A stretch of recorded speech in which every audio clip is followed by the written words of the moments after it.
பல ஹோட்டல்ஸில் பார்க்கிங்கே கிடையாது, two wheeler parking. இப்போ இவங்க அட்ஜஸ்ட்மெண்ட் பண்ணணுன்றதுக்கோசம் ஃபோன் பண்ணால் இப்போ காவல்துறை தான் வருவாங்க. காவல்துறை நான் விடுங்க சார் நாங்கள் பார்த்துக்குறோம் சொல்லிவிட்டு ஸ்டேஷனுக்கு இந்த மாதிரி அக்யூஸ்டுங்களாம் இருந்தாலும் சரி, இந்த மாதிரி காவல் நிலையத்திலே ஒரு 3-4 பேருக்கு சாப்பாடு வேணும்னா ஒரே ஒரு காவல்துறை அதிகாரியை நிர்ணயிக்க சொன்னாங்க.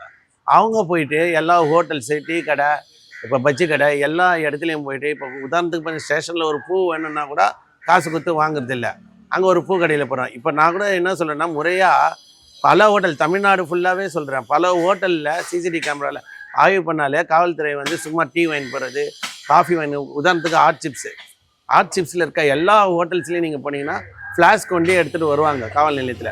இப்போ டவுட்டனில் கூட பார்த்தீங்கன்னா பல டிராஃபிக் அந்த சரௌண்டிங்கில் இருக்கிற காவல்துறை அதிகாரிங்க வெறும் நேராக போவாங்க, ஃப்ளாஸ்கை கொடுப்பாங்க, காஃபி வாங்கிட்டு வந்துடுவாங்க. இப்போ இது காவல்துறை கொடுத்தே ஆகணுன்ற கட்டாயமாக இருக்குது. ஏன் கேட்டிங்கன்னா அங்கெல்லாம் பார்க்கிங் இல்லை, டவுட்டனில் முதல் கொண்டு பார்க்கிங் இல்லை.